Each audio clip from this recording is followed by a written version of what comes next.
saya berusaha untuk bisa secara langsung bisa memberikan contoh. Jadi misalnya seperti datang pagi saya jam 7 tuh sudah berangkat dari rumah, pasti kan pertama masuk Kejaksaan Tinggi Jawa Timur mereka malah bingung, kok ibu kepagian, sampai ada yang menegur saya, bu yang biasanya nggak seperti ini loh, saya udah kebiasaan pagi, silahkan yang lain sesuai aturan jam kerja, tetapi tidak untuk kemungkinan bahwa memang ini yang terbaik sepanjang kita, kalau pagi hari itu mungkin pikiran lebih fresh atau apa, jadi akhirnya mereka sudah terbiasa sekarang. Punya 38 kejaksaan negeri di 38 ya, Bu? kota dan kabupaten tersebar di seluruh wilayah Jawa Timur. Selalu kami sampaikan pada mereka bahwa kita harus punya niat dan langkah yang sama. Tentunya saya tidak akan bisa bekerja apapun, tidak akan berhasil tanpa dukungan mereka. Alhamdulillah dengan kedekatan, dengan secara persuasif mereka merasa memiliki saya sebagai ibunya. Kemudian anak-anak kami itu luar biasa, bisa kami selalu ingatkan, jadi jangan sampai jadi ada masalah. Sampai hari ini sudah dibangun 520 rumah RJ.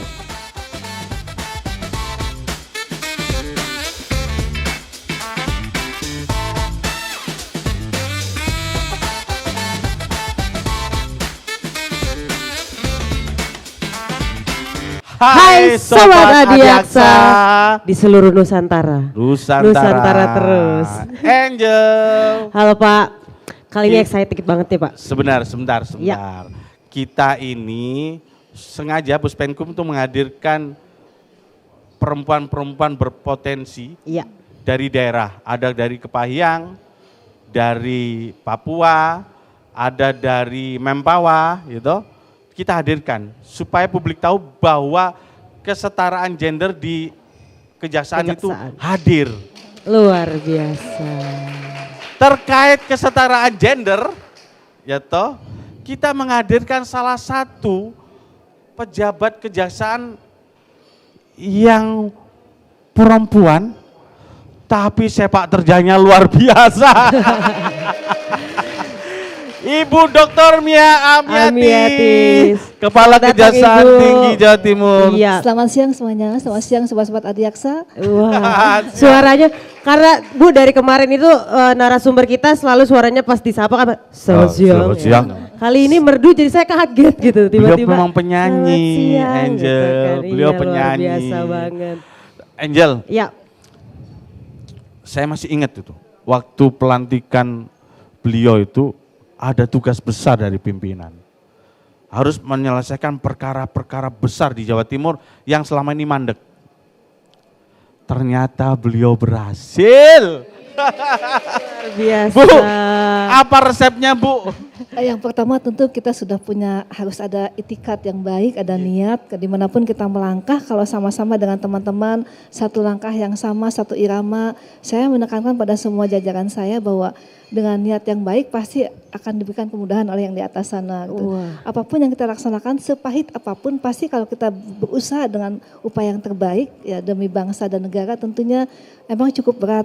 Pertama mungkin yang paling fenomenal adalah kasus Jombang. Di mana kasus Jombang ini saya sendiri hadir sebagai JPU dan membacakan surat dakwaan. Dan luar biasanya banyak sekali tantangannya. Kita selama kita berniat baik pasti akan ada yang dilindungi oleh Allah Subhanahu Wa Taala, Tuhan yang Maha Esa tentunya.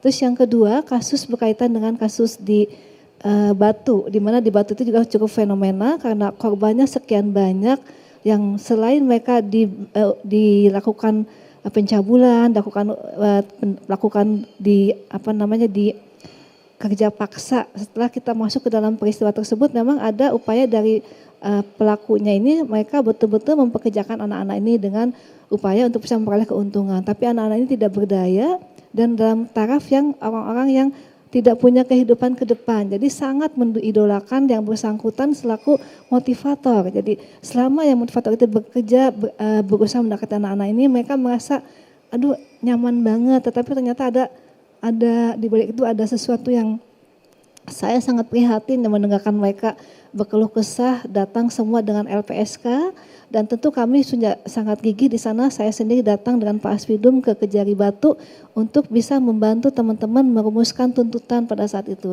Dan saya lapor pada Jampidum, alhamdulillah Jampidum merespon dengan sangat baik. Kami langsung Zoom meeting dengan beliau, jadi semua yang sudah kita kerjakan di expose di hadapan beliau dengan cara Zoom meeting. Dan alhamdulillah tuntutan kami di situ adalah 15 tahun, putus 12 tahun. Ya. Jadi yang penting adalah kami bisa membuktikan bahwa dia bersalah, itu aja. Semua unsur terpenuhi. Pembuktian kita laksanakan dengan cara yang paling berat karena memang lokusnya juga jelas di situ, tapi tempus deliktinya, waktunya sudah sangat jauh ke belakang saat mereka masih anak-anak dan sekarang sudah dewasa semua.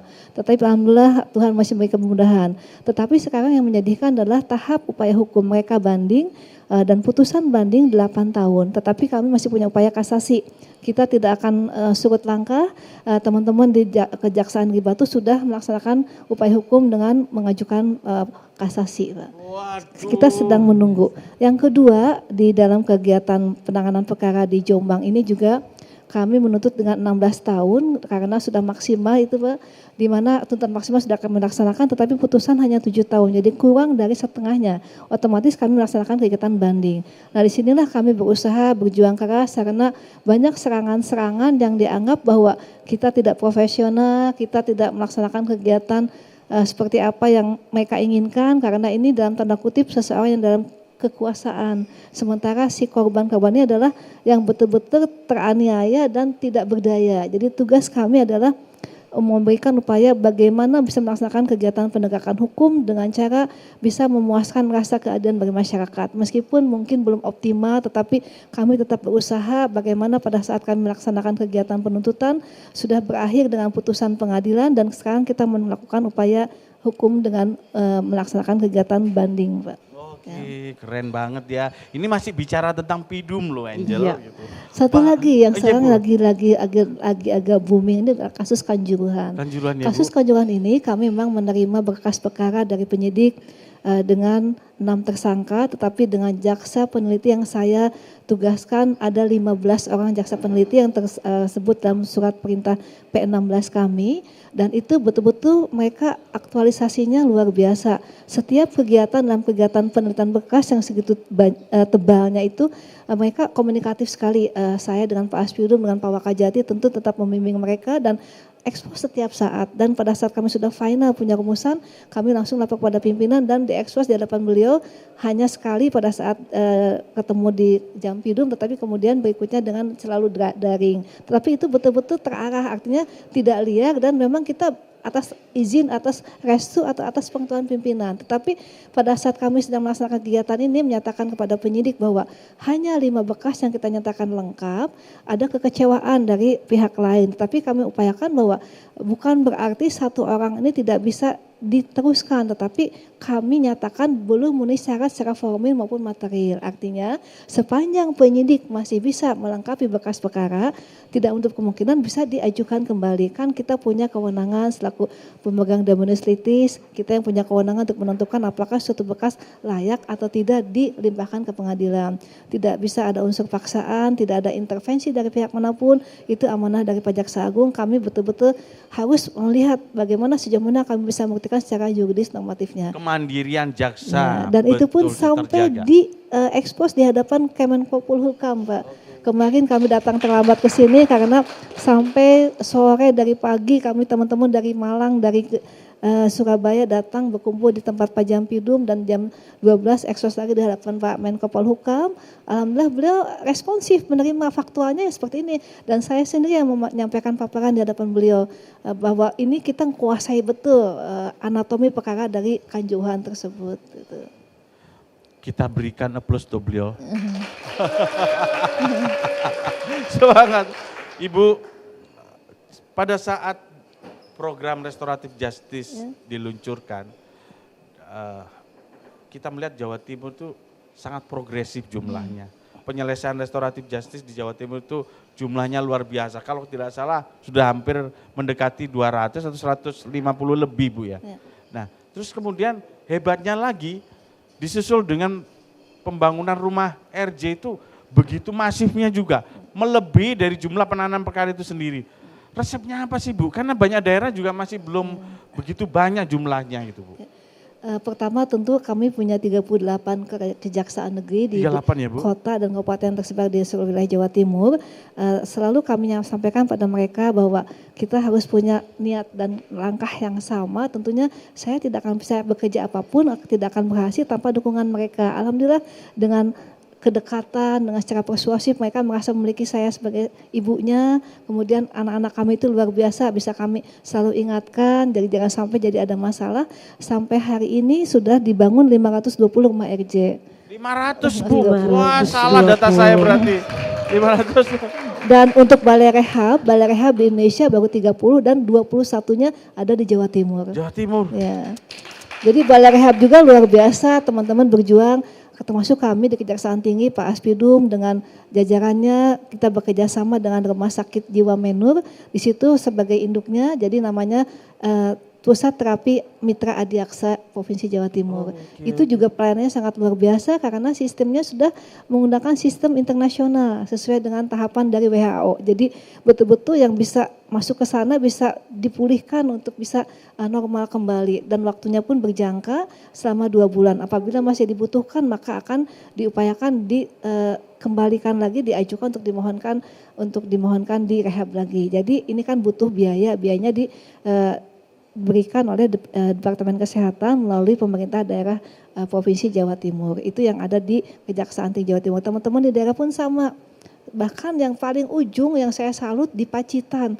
Pacitan tuh luar biasa ujung sekali. Saya ke sana pun sampai agak turun keluar dari mobil itu seperti orang Parkinson. Jadi karena lama dan banyak banget itunya lekuk-lekuknya. Jadi di ujung itu saja mereka sudah punya rumah rehabilitasi. Jadi semangatnya itu yang luar biasa. Saya selalu memberikan keteladanan pada mereka bahwa saya juga pernah jadi staf seperti mereka. Jadi tidak berarti bahwa saya tiba-tiba duduk jadi kajati. Luar biasa. Semuanya bisa melaksanakan dan sampai pernah ada yang menyatakan kok ibu ngetik sendiri. Nah kami ya namanya kita harus bisa sama-sama tetap bisa menyusun dakwaan, menyusun tuntutan, semua kita laksanakan bersama-sama.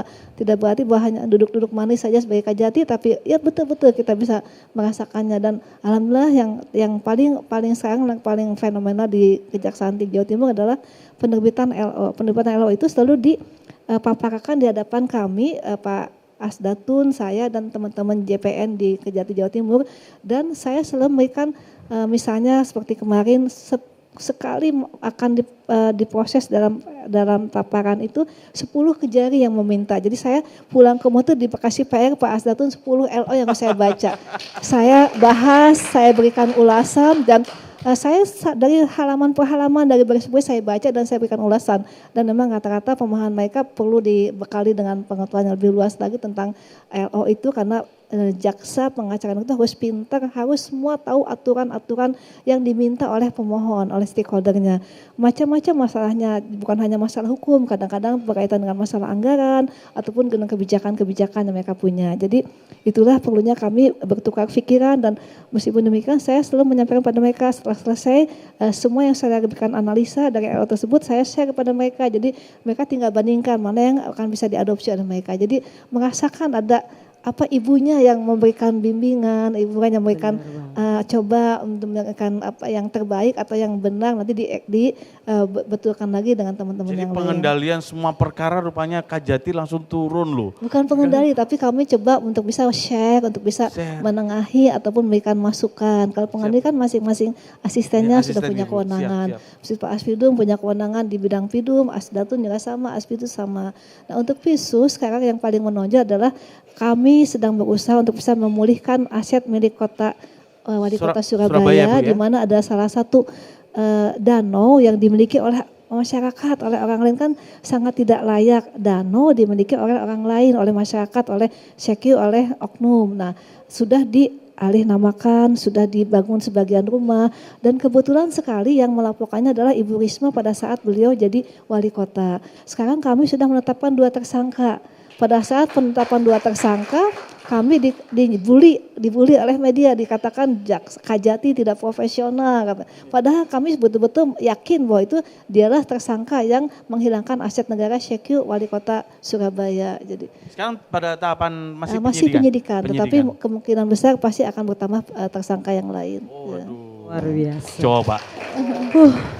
Perempuan Indonesia Iya, loh. Bu, saya dari tadi setiap Ibu berbicara terkait dengan kebijakan selama Ibu memimpin, yang jadi pertanyaan saya mungkin gak cuma saya, tapi seluruh jaksa-jaksa atau pegawai-pegawai kejaksaan wanita khususnya ya Bu ya. Kira-kira mungkin bisa di-sharing gak Bu, resep apa sih, seperti apa untuk Ibu sebagai seorang perempuan dan juga selaku pimpinan dalam menghadapi dinamika dalam penegakan hukum itu sendiri Bu? Yang pertama tentu kita harus bisa merasakan bahwa saya berada di tengah-tengah anak-anak saya yang begitu banyak, ada 38 kejaksaan negeri dan tidak semua sama perilakunya. Bahkan ada juga yang kadang-kadang ada agak miss, membuat kita pusing, ya kurang gimana lagi, kita sudah memberitahu, sudah ini bahkan kita datangi tapi dia selalu ada aja alibinya gitu. Tapi kita ya dengan perlahan, dengan kepastian bahwa ini ada aturan, ini ada ketentuan, bukan karena saya sebagai Kajati tapi ketentuan harus kita taati. Saya contohkan semuanya dan saya berusaha untuk bisa secara langsung bisa memberikan contoh. Jadi misalnya seperti datang pagi saya jam 7 tuh sudah berangkat dari rumah, pasti kan pertama masuk Kejaksaan Tinggi Jawa Timur mereka malah bingung, kok Ibu kepagian, sampai ada yang menegur saya, Bu yang biasanya nggak seperti ini loh, saya udah kebiasaan pagi, silahkan yang lain sesuai aturan jam kerja, tetapi tidak untuk kemungkinan bahwa memang ini yang terbaik sepanjang kita, kalau pagi hari itu mungkin pikiran lebih fresh atau apa, jadi akhirnya mereka sudah terbiasa sekarang. Dan juga mengenai jam istirahat pun kami batasi pada saat sholat itu memang kami kumandangkan adzan dengan loudspeaker sehingga mereka betul-betul bisa istirahat sejenak untuk sholat misalnya. Jadi tidak ada waktu misalnya dulu kan misalnya jam 9 baru masuk, alasannya habis ngopi dulu. Nanti jam 11 keluar lagi mau mau jemput anak pulang sekolah.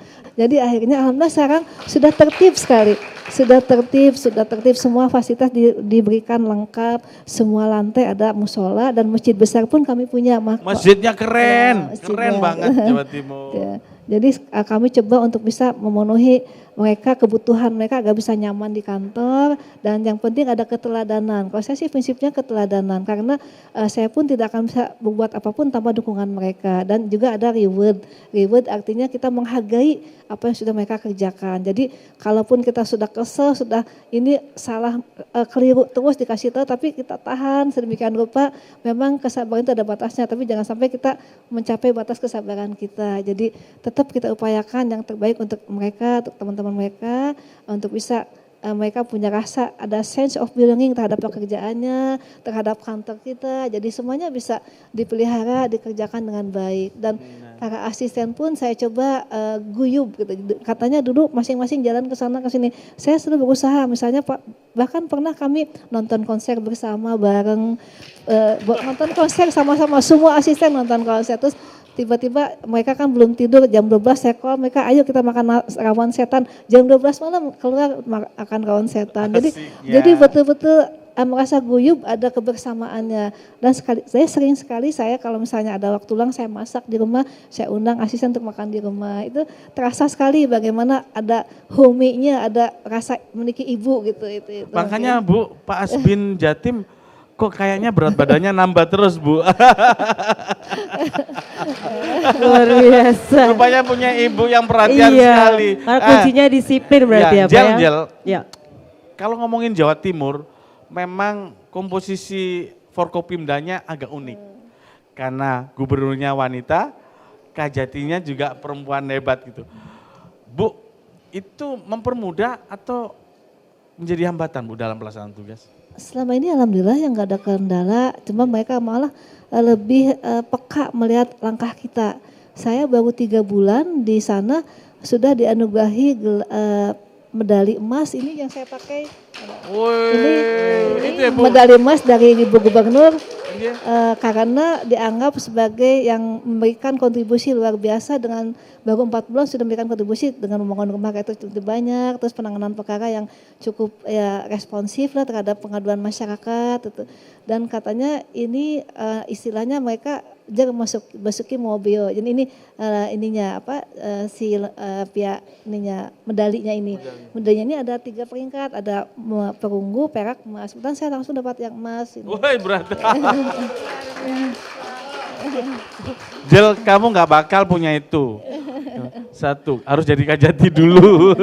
Gak apa-apa, ini kan saya selalu merole modelkan seluruh jaksa-jaksa perempuan khususnya Ibu Mia yang Kamu sudah ngefan menjadikan ya, contoh. kan ngefan Iya kan, Pak, betul. benar. Terus satu lagi yang penting buat saya adalah selalu kita berusaha untuk jadi media darling. Artinya bersahabat, berteman dengan teman-teman media tetapi ada estetikanya, ada jarak, bukan jarak, ada batasan bagaimana kita berteman dengan baik. Jadi saya selalu mengakomodir teman-teman yang butuh berita, butuh tulisan. Misalnya pada saat akan ada perayaan Natal, mereka, Bu tulisannya itu biasanya antara nanti saya ke yang lain. Saya tulis bagaimana kita sebagai negara yang maksudnya yang bagaimana dengan banyak kepercayaan atau agama yang diakui oleh pemerintah, kemudian dengan yang heterogen sekali, di sini kan banyak sekali, tidak hanya satu suku bangsa, jadi semua bisa merasakan kedamaian. Artinya kita meskipun berbeda agama dan keyakinan dengan teman-teman yang lain, kita sudah selayaknya menyampaikan selamat hari raya, Natal, selamat tahun baru, ataupun karena memang tidak akan mengurangi keimanan kita. Makanya tulisannya beliau di majalah, di media-media online banyak banget loh. Dan itu termasuk penilaian Pak Kapus Penkum terhadap Jawa Timur ya Pak? Iya benar banget. Nah Pak, berbicara terkait dengan penghargaan, selain dari yang tadi Ibu bilang media sosial, darling dan segala macam, Ibu juga punya satu album lagu loh Pak. Bukan satu album. Satu album isinya banyak lagu. Iya betul. Satu album. Jadi penasaran kan Jadi gitu penasaran. kan. Kayaknya kalau aku lihat di Indonesia baru beliau yang Baru punya. beliau, iya, Baru benar. beliau.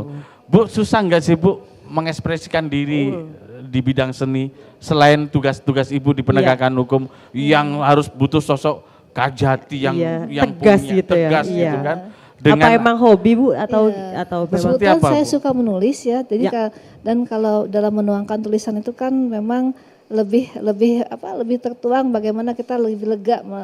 Jadi setiap ada event yang memang saya merasakan saya lagi sedih atau saya lagi senang atau lagi saya butuh sesuatu, pasti saya akan menuliskan. Jadi kalau di ini pasti tulisan-tulisan saya nanti kalau dikumpulkan nanti jadi lagu, jadi apa, dan ada manajernya loh.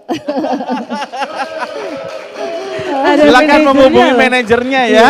Di bawah sini ya, nomornya di bawah sini. Jadi selalu gitu. Jadi apa misalnya hujan terus nggak bisa pulang ke Jakarta dari zaman misalnya waktu saya di Riau susah kan, dulu ada pembatasan kita nggak boleh pulang.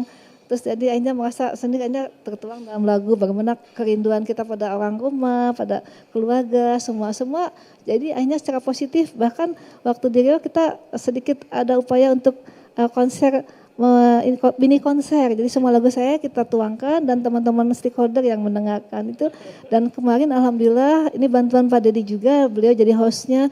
Saya melaksanakan kegiatan charity di mana Kejaksaan Tinggi Jawa Timur, Golf Adiaksa Cabang Jawa Timur ini melaksanakan kegiatan turnamen dan mengumpulkan dana charity ini dengan cara melelang lagu-lagu saya. Alhamdulillah terkumpul 425 juta rupiah. Ini bekat hostnya mungkin Iya. dan akan Ini rencananya. definisi the real artis sudah. Artis artis, bener, lengkap artis ini. bener Pak, lengkap banget. Jel pengen nggak pindah Jawa Timur? Saya siap terus Pak, pokoknya kalau sama Bumia saya siap terus. Luar Ibu, biasa. Di samping tadi kita bicara tentang capaian kinerja Dato, terus kemudian di bidang Pitsus, kita melihat juga ada unggulan di pembinaan ya Bu. Pembinaan bisa kita ngelihat bahwa di bidang pembinaan itu sepertinya juga menjadi garda terdepan capaian kinerja Jatim Bu. Alhamdulillah pembinaan ini luar biasa, kami punya anggota yang betul-betul smart, jadi kemampuannya yang luar biasa, ada Mbak Friska, ada Pak Asbin yang jadi leadernya, di mana selalu kita membuat sesuatu yang baru, artinya memudahkan bagi pegawai-pegawai. Dulu kan kalau teman-teman yang mau naik pangkat tuh dengan membawa berkas yang cukup tinggi. Sekarang mereka tinggal mengisi aplikasi, tidak perlu bawa repot-repot, udah bisa langsung diproses untuk bisa diajukan ke Kejaksaan Agung. Jadi kemudahan-kemudahan kami berikan pada mereka, dan ada salah satu kebanggaan kami di mana salah satu aplikasi kami Silabin itu laporan yang bulanan dari seluruh daerah ke Kejaksaan Tinggi diadopsi oleh Pak Jambin untuk diterapkan di nasional. Jadi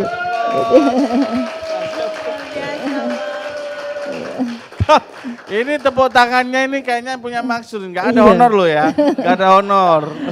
Kayaknya Bapak menepuk tangani diri sendiri ya kan. Makanya kenceng banget. Jawa Timur itu 38 kejaksaan negeri, dan di sana banyak suku.